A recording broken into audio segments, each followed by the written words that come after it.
છોટાઉદેપુરના કવાંટ તાલુકાના તુરખેડા ગામે આજે અમે તમામ આદિવાસી સમાજના આગેવાનો હાજર રહ્યા છે.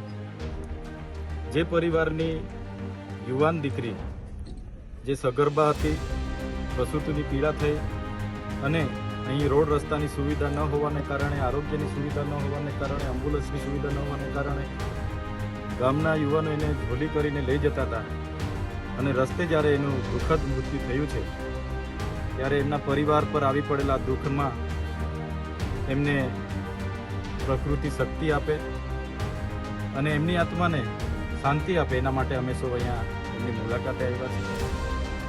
આ ગામની નજીક વિશ્વની સૌથી ઊંચી પ્રતિમા સ્ટેચ્યુ ઓફ યુનિટી સામે દેખાય છે.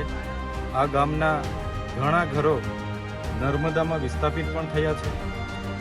સરકાર એક બાજુ આઝાદી કા અમૃત મહોત્સવ મનાવે છે, મહિલા સશક્તિકરણની વાત થાય છે, સમાનતાની વાત થાય છે, તો આ એક વરવી વાસ્તવિકતા છે. ગામમાં આવીને અમે જાણ્યું કે અગાઉ પણ આવી રીતના 3 થી 4 બનાવો આવી રીતના જ મરી ગયા છે.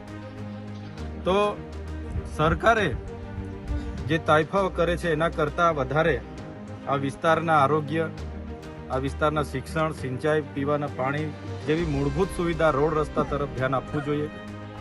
અમે ઘણા દુઃખી છે. અમે પોતે આ ઘટનાથી શરમથી અમારું માથું નમી જાય છે.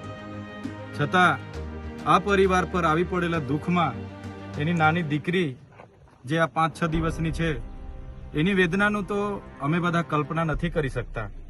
પણ પરિવારની અમે સાથે છે.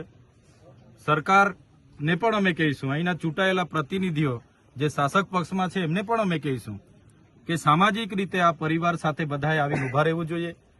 જે પણ મદદ મળે પરિવારના બાળકોને આવનાર દિવસોમાં ભણાવવાની કે તમામ પ્રકારની મદદ આવનાર દિવસોમાં સરકારમાંથી એમને મળે એ રજૂઆત પણ અમે કરીશું.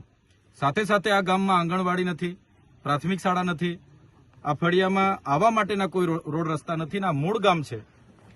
ત્યારે એ તમામ પ્રકારની સુવિધાઓ આવનાર દિવસોમાં સરકાર અહીંયા કરી આપે એ અમારી માંગણી રહેશે. રોડ રસ્તાથી માંડીને તમામ સુવિધાઓ આ જ વર્ષે આ ગામમાં સરકાર આપે એ માંગણી રહેશે. અગર સરકાર નથી આપતી તો આવનાર દિવસોમાં જલંદ આંદોલન પણ થશે. અમે લોકોએ દેશના વિકાસમાં આટલું બધું યોગદાન આપ્યું છે અને આજે અમારે આ વેઠવું પડે છે ત્યારે અમને ખૂબ દુઃખ થાય છે. એટલા માટે જલંદ આંદોલનો પણ થશે અને અમે આ ગામમાં જે પણ મૂળભૂત સુવિધાઓ બાકી છે પૂરી થાય એવી સરકારમાં માંગણી પણ કરવાના છે. હાઈકોર્ટે શું મોટો